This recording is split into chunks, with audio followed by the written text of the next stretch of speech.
National Museum of Colombia was established in 1823. Being the oldest museum institution in the country, it is also one of the earliest museums in South American independent republics. Nowadays, it houses a collection with more than 25,000 objects that represent Colombia's national history, culture, and heritage. The museum is in Bogotá, capital city of Colombia, which aggregates more than 7 million inhabitants. This city offers a wide range of cultural attractions for nationals and foreigners. The building that houses the National Museum of Colombia, commonly known as the Panopticon, was built between 1870 and the beginning of the 20th century. It was originally designed for the Central Penitentiary and later, in the mid-century, it was designated as the final emplacement for the museum. The National Museum leads Colombian museology outcomes. This institution is recognized as a multidisciplinary scenario that encourages the dialogue with its visitors through its archaeology, arts, history, and ethnography collections.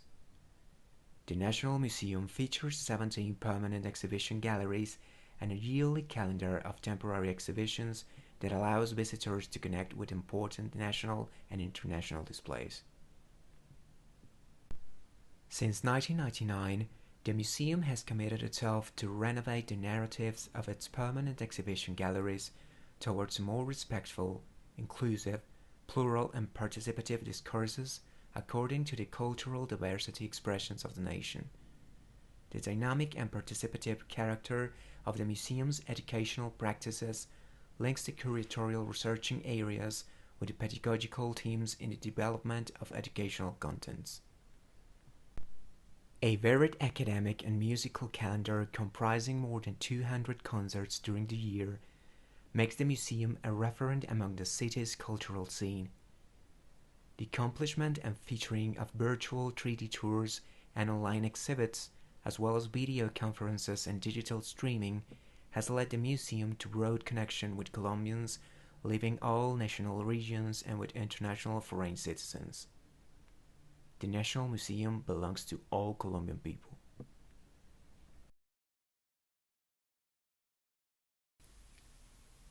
The Arts Curatorial Department cares for the paintings, sculptures, drawings, engravings, photographs, and videos comprised by the museum's collection. The research activities undertaken by the department focuses on showing the geographic, natural, regional, and personal narratives expressed through art, whilst revealing their symbolic power under religious and political domination contexts. The collection's diversity also reveals the transition to new visual languages within Colombian art. The fascination with beauty, the encounter with plastic expressions through vivid colors and loose brushstrokes, the search for an identity in our indigenous past, the interest in giving ideas a graphic form, as well as the international projection of local artists, all attest to the richness of this collection.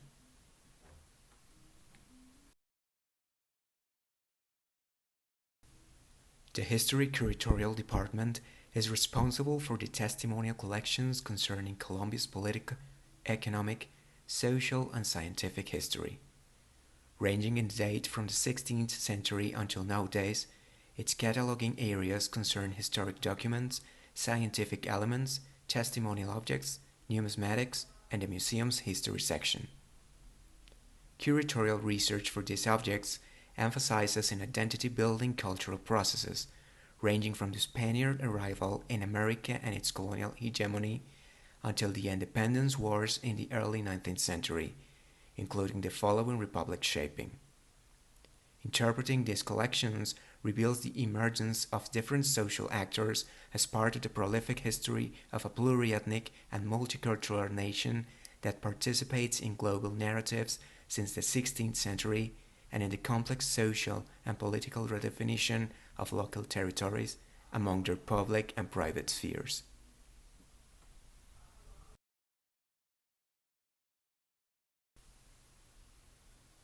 The Archaeology Curatorial Department oversees the archaeological artifacts concerning the first inhabitants of the national territory around 12,000 BP, represented by small groups of hunters and gatherers until the beginning of the colonial period in the 16th century, marked by the arrival of Spaniards.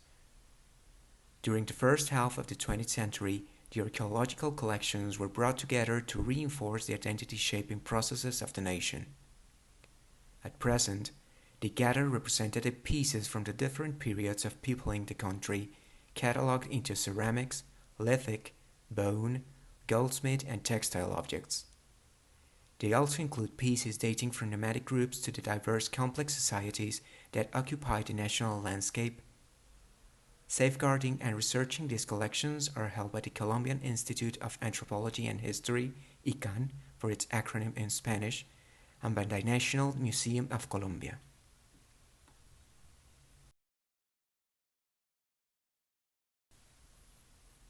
The Ethnography Curatorial Department is in charge of contemporary objects related to Colombian indigenous and Afro-descendant communities. The anthropological studies concerning the endangered native communities were enhanced during the 1940s. Under these circumstances, the ethnographic collection was configured and grew out over the following decades. This heritage comprises basketry, wood carving, ceramics, featherwork, jewelry, clothing, everyday life and ritual dressing, weaponry, musical instruments and other kind of tools. Nowadays, the Ethnography Curatorial Department also oversees African artwork objects as well as material culture from rural and urban communities, Colombian Romani people, LGBTI communities, and other minorities. Ethnography collections are safeguarded and investigated by the Colombian Institute of Anthropology and History, ICANN for its acronym in Spanish, and by the National Museum of Colombia.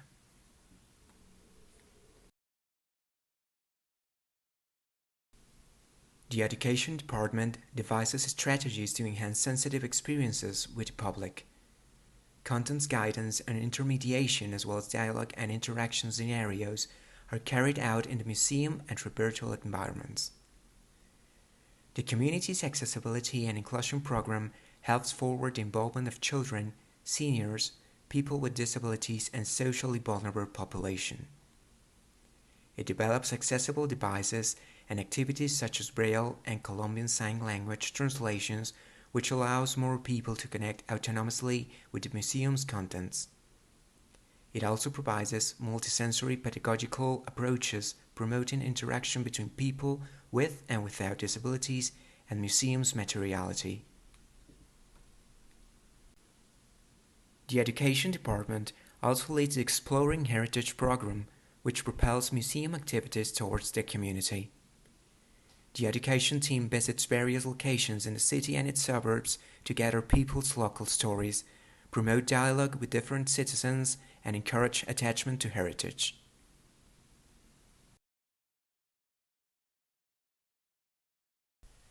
In 1999, the National Museum of Colombia set out to reflect upon the role that it would play in the 21st century and thus entered into a process to reframe the narratives of its permanent exhibition rooms. It propelled itself along the path of an inclusive museum that generates relations and reflects the diversity and complexity of the nation. All mission activities such as collecting, collection support, conservation, research and curating, exhibiting and education were strengthened and reshaped.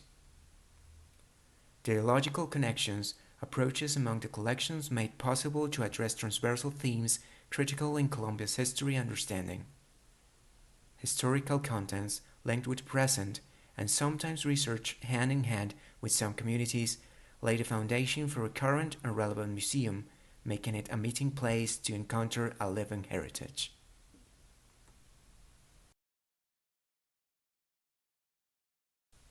Memory and Nation was the first gallery in the renovation project. Relations between the past and the present of Colombia are explored, bringing together fundamental issues related to the sacred, language, thought, nature, territory, conflict, people, and diversity. Flowers, fruits, birds, and insects were so precious in the Amerindian and pre-Hispanic world that they were represented in the local production of sumptuary goods. The aesthetic value and the richness in variety of all these goods merged with the European traditions that came to America and later on with the influences of the African people brought as slaves. This fusion and symbolic reinterpretation is present in feather art, Catholic iconography, and ritual practices, conveying issues like the encounter among cultures, the confrontation and cultural miscegenation in the sacred and religious spheres. The rich and complex diversity of rituals and celebrations of our territory, like the Yaher ritual among the indigenous people in the southern part of the country, and the Sampacho festival among the Afro descendants in the Pacific region, have become testimony to the long processes of acculturation, resistance, and cultural change. Language is an essential identity element of any culture.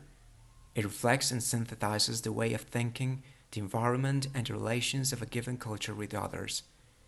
A 17th century book conceived with the purpose of linguistic and religious imposition over the Muisca indigenous people also reveals learning practices and mutual exchange. Likewise, the book shows cultural traces of the social structure of the Muisca people during the contact period between American and European societies. Seashells, ceramic cups, and figures of different characters, as well as other kinds of imprints and remains recovered from the archaeological sites, have led to the understanding of the extended and complex distribution of the Muisca territory, its transformation, fragmentation, and fading as a consequence of the cruel and long conquering process.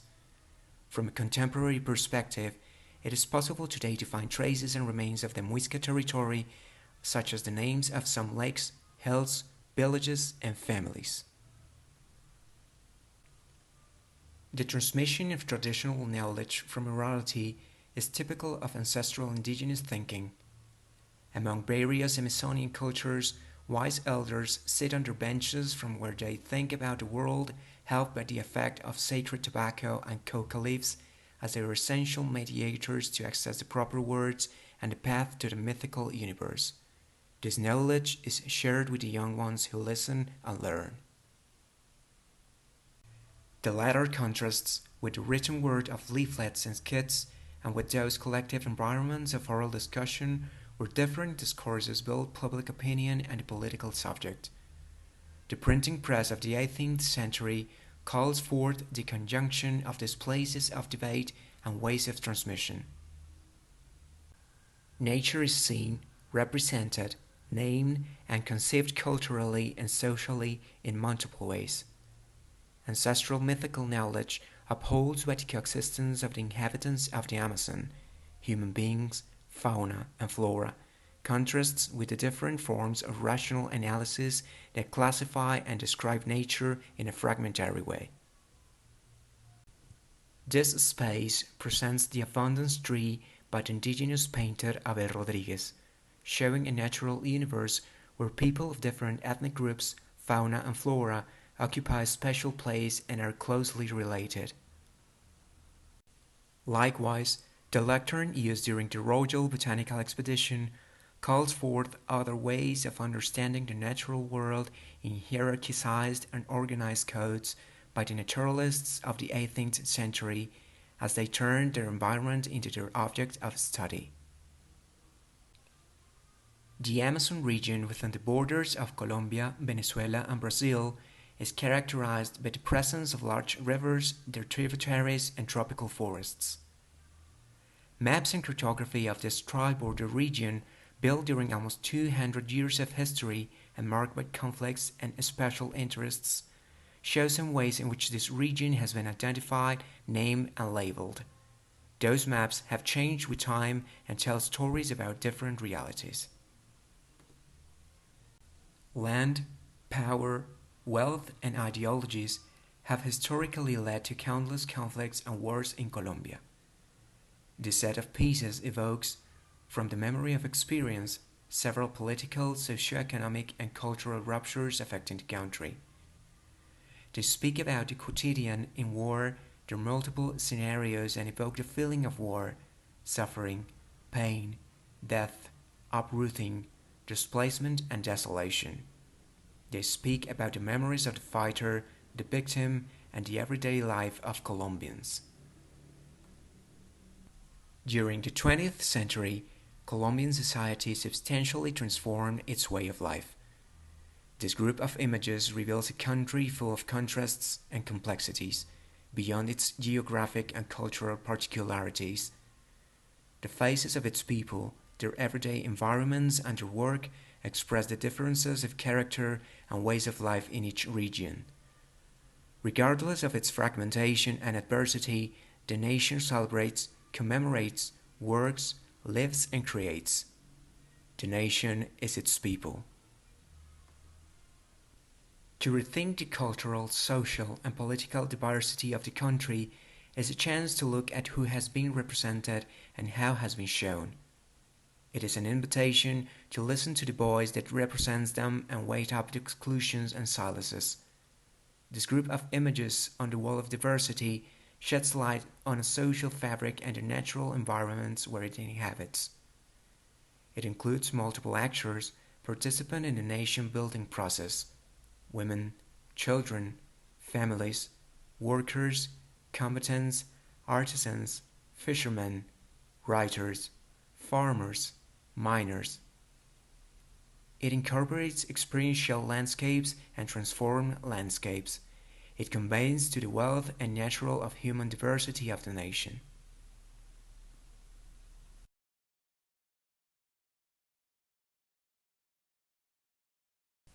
The Being Territory Gallery attests to the cultural and historical construction of the territory. Colombia has been inhabited according to its social structures and the material transformation of its vast landmass. To conceive the territory is to imagine it, name it, represent it. This also allows one to give it meaning and appropriate it. The territory is a symbolic, political, and biodiverse space which gives rise to emotive experiences.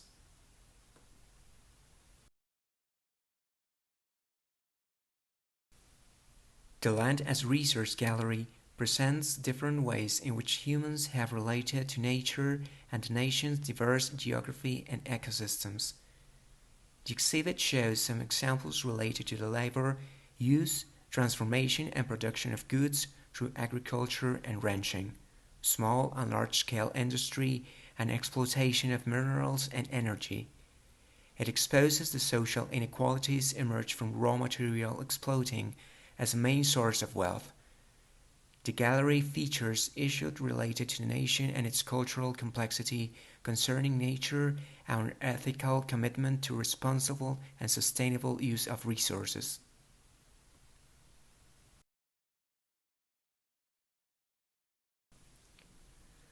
The Making Society Gallery shows the historical conditions of coexistence in our society for comprehending the social and political organization of the country. Social fabric was determined by several elements such as the complexity of pre-Hispanic human groups, the arrival of European colonizers, the structures imposed under exclusionary bases related to race, religious beliefs, and miscegenation processes. Likewise, by political ruptures that forged citizenship's recognition as well as by struggles for legitimation of the civil rights exercise. This gallery presents social coexistence, resistance, and grievances processes. It presents cases related to the way society has been created in Colombia and narrates the decisive political, economic, and cultural confrontations in the construction of the nation.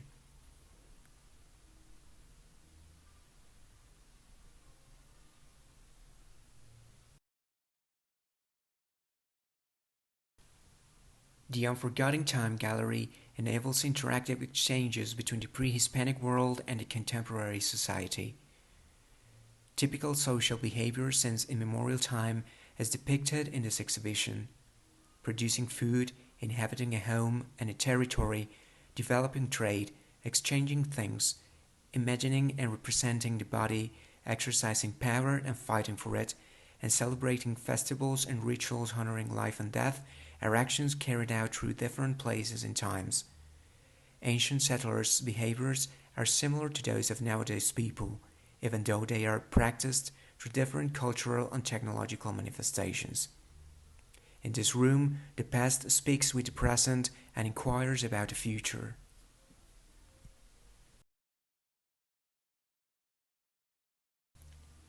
The exhibition The History of the Museum and the Museum in its History tells the story of the birth of the National Museum of Colombia and its following development through its almost 200 years of existence. The museum came to be in the dawn of the Republic. The independence wars shaped its collections. Historical objects and artwork were added to the original collections of specimens from natural history and anthropological items. Despite the political and territorial reconfigurations of the country during the 19th century, the museum took part in civic education as a means of civilization and progress. From the beginning of the 20th century, the museum began to bring notions of culture and heritage into play and fulfilled participatory and educational processes involving citizens.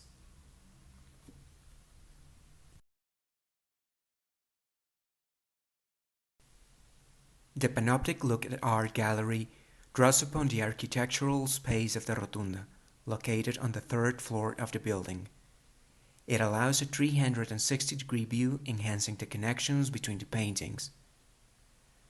Some of the large format painting works from the museum's collection are exhibited in this extraordinary place. The spirits of the different periods in which they were created are reflected in their own plastic and narrative essence and interests. The group of paintings on display dates from the colonial era to the end of the 20th century. Each of the paintings invites the public to establish connections, find differences, and put forth connections between them.